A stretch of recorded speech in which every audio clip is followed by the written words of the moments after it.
저는 결혼한 지 3년째 되는 며느리입니다. 나이는 32살이에요. 오늘 여러분께 들려드릴 이야기는 저희 시어머니에 관한 이야기예요. 처음에는 단순한 고부 갈등인 줄 알았거든요. 어느 집에나 있을 법한 그런 문제 말입니다. 하지만 시간이 지날수록 뭔가 이상했어요. 시어머니의 행동에 숨겨진 비밀이 있다는 걸 느꼈습니다. 그리고 결국 그 비밀을 알게 되었어요. 하지만 그 진실은 제가 상상했던 것보다 훨씬 복잡하고 충격적이었습니다. 지금부터 그 이야기를 차근차근 들려드릴게요. 시어머니는 정말 특이한 분이셨어요. 아들 건강에 대한 집착이 정도를 넘었습니다. 매일같이 전화가 왔어요. 우리 아들 아침은 제대로 먹였니? 장어 사다가 구워줘라. 삼계탕 끓여서 보양식 챙겨줘야지. 처음에는 시어머니의 사랑이라고 생각했어요. 아들을 아끼는 마음이겠거니 했습니다. 그래서 모든 요구를 다 들어드렸어요. 새벽에 시장 가서 장어 사오고 닭 한 마리 사다가 삼계탕 끓이고. 그런데 시어머니는 만족하지 않으셨어요. 항상 뭔가 부족하다고 하셨습니다. 이런 걸로 어떻게 우리 아들 몸을 챙기냐고 틱틱거리셨죠. 어느 날은 남편이 감기에 걸렸어요. 그냥 가벼운 감기였는데도 시어머니는 난리가 났습니다. 잠은 몇 시간이나 재우는 거야. 비타민은 챙겨주고 있어. 병원 데려가야 하는 거 아니야? 저도 처음에는 참았어요. 시어머니니까. 그런데 시간이 갈수록 숨이 막혔습니다. 제 기준으로는 충분히 잘 챙기고 있는데도 항상 부족하다고 하셨어요. 결국 터지고 말았어요. 어느 일요일이었는데 시어머니가 또 전화하셨습니다. 우리 아들 얼굴이 왜 그렇게 해숙해졌니? 제대로 못 챙겨주고 있는 거 아니야? 그 순간 참고 있던 게 폭발했어요. 어머님, 저도 나름대로 최선을 다하고 있어요. 목소리가 떨렸습니다. 매일 아침 6시에 일어나서 도시락 싸고 퇴근하면 또 저녁 준비하고 있다고요. 시어머니는 더 화를 내셨어요. 그게 뭐 대단한 일이라고 그러니? 아내가 당연히 해야 할 일 아니야? 그날 밤 남편과도 싸웠어요. 남편은 엄마 편을 들었습니다. 엄마가 걱정이 많으신 분이긴 하지만 나를 사랑해서 그러는 거야. 조금만 이해해 줄 수 없어? 저는 답답했어요. 이해하려고 노력했는데도 계속 부족하다고 하시니까. 그때부터 시어머니와의 관계가 틀어지기 시작했어요. 그 후로 시어머니의 간섭은 더 심해졌어요. 냉장고 안을 뒤져보시더니 이런 걸로 어떻게 사나고 핀잔을 주셨습니다. 남편 옷장을 열어보시고는 셔츠가 이렇게 구겨져 있으면 어떻게 해라고 하셨어요. 저는 점점 지쳐갔어요. 직장 다니면서 집안일까지 하는데 아무리 해도 인정받지 못하니까. 시어머니 기준에는 항상 부족한 며느리였습니다. 특히 아이 문제로 스트레스가 심했어요. 결혼한 지 3년이 되도록 임신 소식이 없으니까 시어머니가 더 예민해지셨거든요. 병원도 다녀보고 검사도 받아봤는데 특별한 문제는 없다고 했어요. 그런데도 시어머니는 제 탓을 하셨습니다. 우리 아들은 건강한데 왜 소식이 없을까? 며느리가 몸을 제대로 안 챙기는 거 아니야. 이런 말들이 가슴을 후벼 팠어요. 저도 사람인지라 참을 한계가 있었습니다. 점점 시어머니와 마주치는 것 자체가 힘들어졌어요. 그렇게 우리의 갈등은 깊어져만 갔습니다. 스트레스가 쌓여서 헬스장을 등록했어요. 운동이라도 해야 마음이 좀 풀릴 것 같았거든요. 집 근처에 있는 헬스장이었는데 2층에 있어서 창밖으로 거리가 잘 보였습니다. 어느 화요일 오후였어요. 러닝머신에서 뛰고 있는데 창밖으로 익숙한 모습이 보였습니다. 시어머니였어요. 평소보다 화장을 진하게 하시고 옷차림도 좀 젊어 보이셨어요. 처음에는 별 생각 없었어요. 어디 볼일 보러 가시나 보다 했습니다. 그런데 시어머니가 들어가신 곳이 좀 이상했어요. 주점과 모텔이 늘어선 골목이었거든요. 설마 시어머니가 그런 곳에? 처음에는 제가 잘못 본 줄 알았어요. 분명히 다른 길로 가셨을 거라고 생각했습니다. 하지만 한참을 기다려도 나오지 않으셨어요. 그날은 그냥 넘어갔어요. 우연히 그런 곳을 지나가신 거겠거니 했습니다. 그런데 며칠 후 또 보게 되었어요. 똑같은 시간, 똑같은 장소. 시어머니가 또 그 골목으로 들어가시는 걸 봤습니다. 이번에는 확실히 봤어요. 이상했어요. 시어머니가 그런 곳에 갈 일이 있을까? 평소에 아들 건강만 걱정하시던 분이 그것도 혼자서 3번째로 목격했을 때는 더 충격적이었어요. 시어머니가 젊은 남자와 함께 나오시는 걸 봤거든요. 나이 차이가 많이 나 보이는 남자였어요. 우리 남편 나이 정도. 두 사람이 자연스럽게 대화하는 모습이었어요. 처음 본 사이가 아닌 것 같았습니다. 시어머니가 그 남자의 어깨를 툭툭 치면서 웃고 있었어요. 그 순간 머릿속이 하얘졌어요. 설마 시어머니가 생각하기도 싫은 추측이 머릿속을 스쳐 지나갔습니다. 집에 와서 한참을 고민했어요. 남편한테 말해야 할까? 하지만 어떻게 말하죠? 당신 엄마가 젊은 남자와 수상한 곳에 드나든다고. 결국 돌려서 말했어요. 여보, 어머님이 요즘 어디 나가시는 일이 있어? 오늘 헬스장에서 우연히 봤는데 남편은 별로 관심 없어 하더라고요. 엄마 일에 왜 그렇게 신경 써? 나가시고 싶으시면 나가시는 거지. 저는 더 구체적으로 말했어요. 그런데 좀 이상한 곳에. 남편의 표정이 변했습니다. 이상한 곳이 뭐야? 주점이랑 모텔이 있는 골목에. 그 순간 남편이 화를 냈어요.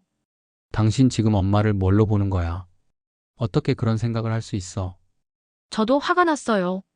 나도 믿고 싶지 않아. 하지만 분명히 봤다고. 그날 밤 우리는 크게 싸웠어요. 남편은 끝까지 시어머니를 믿었습니다. 그때 저는 마음속으로 생각했어요. 그래, 설령 그렇다 한들 내 인생에 무슨 상관이야. 더 이상 신경 쓰지 않기로 했습니다. 어차피 믿어주지도 않는데 뭘. 한 달 후 큰일이 있었어요. 남편의 삼촌 환갑잔치가 있었거든요. 친척들이 다 모이는 자리였습니다. 저는 그런 자리가 항상 부담스러워요. 시어머니가 있으니까. 역시나 시어머니는 그날도 저를 곤란하게 만드셨어요.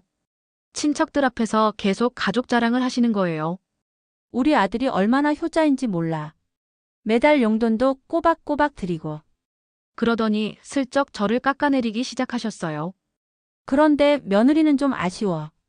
아직도 아들 몸 관리를 제대로 못 해줘서. 친척들의 시선이 저에게 쏠렸어요. 얼굴이 빨개졌습니다. 시어머니는 계속하셨어요. 요즘 젊은 여자들은 집안일을 잘 몰라. 우리 때와는 달라도 너무 달라. 참고 있는데 더 심한 말이 나왔어요. 그것보다 더 속상한 건 아직도 손주를 못 봤다는 거야. 결혼한 지가 언제인데 아직도 소식이 없어. 그 순간 숨이 막혔어요. 가슴이 조여오는 것 같았습니다. 친척들이 다 저를 쳐다보고 있었어요. 동정하는 시선, 호기심 어린 시선. 화장실에 가서 거울을 봤어요. 눈물이 날 것 같았습니다. 하지만 울지 않았어요. 대신 다른 감정이 올라왔습니다. 분노였어요. 매일 가족을 입에 올리면서 정작 본인은 뭘 숨기고 있는 거지. 시어머니의 이중적인 모습이 떠올랐습니다. 겉으로는 아들 걱정한다고 하면서 뒤로는 젊은 남자와 어울리고. 그때 결심했어요. 이제 참을 만큼 참았다. 내가 직접 증거를 잡아서 폭로해 주겠어. 시어머니가 얼마나 위선적인 사람인지 보여주고 싶었어요. 집으로 돌아오는 차 안에서도 화가 가라앉지 않았어요. 남편은 아무 말하지 않았습니다. 어머니 편을 드는 건지 아니면 미안해하는 건지 모르겠더라고요. 그날 밤 잠들기 전에 다짐했어요. 시어머니의 진짜 모습을 밝혀내겠다. 더 이상 당하고만 있을 수는 없었습니다. 제대로 된 증거를 잡아서 모든 걸 밝혀내기로 했어요. 다음 주부터 본격적으로 시어머니를 지켜봤어요. 헬스장에서 창밖을 계속 주시했습니다. 휴대폰도 항상 준비해뒀어요. 증거 사진을 찍을 준비로. 화요일 오후 3시. 시어머니가 나타났어요. 역시나 평소보다 화장을 진하게 하고 옷차림도 신경 쓴 모습이었습니다. 저는 러닝머신을 멈추고 창가로 갔어요. 시어머니가 그 골목으로 들어갔어요. 이번에는 놓치지 않겠다고 생각했습니다. 휴대폰을 꺼내서 동영상 촬영 준비를 했어요. 1시간쯤 지났을까요? 시어머니가 나왔어요. 역시나 젊은 남자와 함께였습니다. 저는 재빨리 휴대폰을 들어 화면을 확대했어요. 증거를 확실히 남기려고. 그런데 그 순간 화면 속 남자의 얼굴이 선명하게 보였어요. 그리고 저는 그 자리에서 얼어붙었습니다. 그 남자는 제 첫사랑이었어요. 대학교 때 사귀었던 준혁이. 서로 결혼하자고 약속했던 사이였죠. 하지만 갑자기 연락이 끊어졌어요. 결혼 준비를 하던 중에 말입니다. 그때 정말 힘들었어요. 왜 갑자기 사라졌는지 이유도 모른 채로. 나중에 들어보니 집안 사정으로 갑자기 이사를 갔다고 하더라고요. 연락처도 바뀌고 그 일로 상처가 깊었어요. 결혼에 대한 두려움도 생겼고 지금 남편과 결혼할 때도 확신이 서지 않았거든요. 아직도 준혁에 대한 마음이 남아 있었나 봐요. 그런데 그 준혁이 시어머니와 함께 있다니. 이게 말이 되나요? 머릿속이 하얘졌어요. 뭐가 뭔지 모르겠더라고요. 그때 시어머니와 눈이 마주쳤어요. 시어머니도 저를 봤습니다. 헬스장 창문 너머로. 시어머니의 얼굴에 당황한 기색이 스쳤어요. 뭔가 들켰다는 표정이었습니다. 저는 그 자리에 선 채로 움직일 수 없었어요. 너무 충격적이었거든요. 시어머니의 비밀이 하필 제 첫사랑과 관련되어 있다니. 다음 날 시어머니가 먼저 연락하셨어요. 민지야, 시간 있으면 차 한잔하자. 목소리가 평소와 달랐어요. 무거웠습니다. 카페에서 마주 앉았는데 둘 다 말이 없었어요. 시어머니가 먼저 입을 여셨습니다. 어제 본 거. 다 봤지? 저는 고개만 끄덕였어요.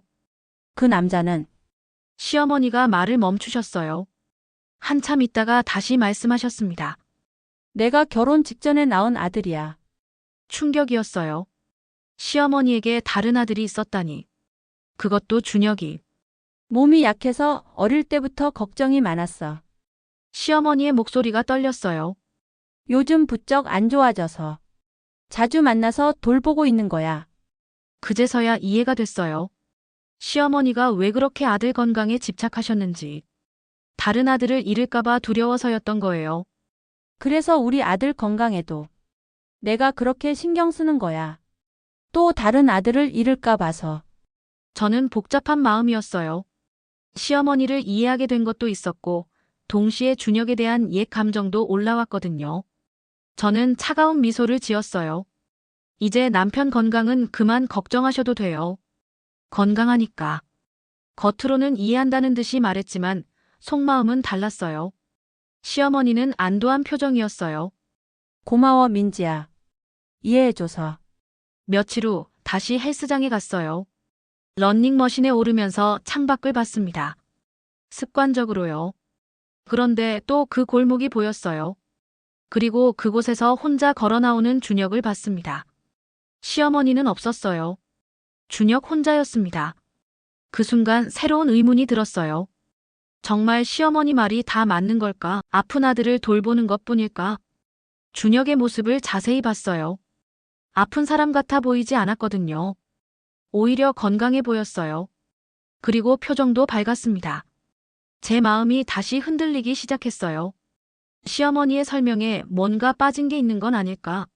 아니면 제가 모르는 또 다른 진실이 있는 건 아닐까? 러닝머신을 멈추고 창가에 서서 준혁이 사라질 때까지 지켜봤어요. 마음속에는 새로운 의문들이 꿈틀거리고 있었습니다. 이야기는 여기서 끝이에요. 하지만 제 마음속의 의문은 아직 끝나지 않았어요. 과연 시어머니가 말씀하신 게 전부일까요? 그리고 준혁은 정말 저를 기억하지 못하는 걸까요? 때로는 진실이라고 생각한 것도 또 다른 비밀의 시작일 수 있어요. 시어머니의 이중 생활을 알게 된 순간 저는 하나의 답을 찾았다고 생각했어요. 하지만 그 답이 또 다른 질문을 만들어냈습니다. 과연 진실은 무엇일까요?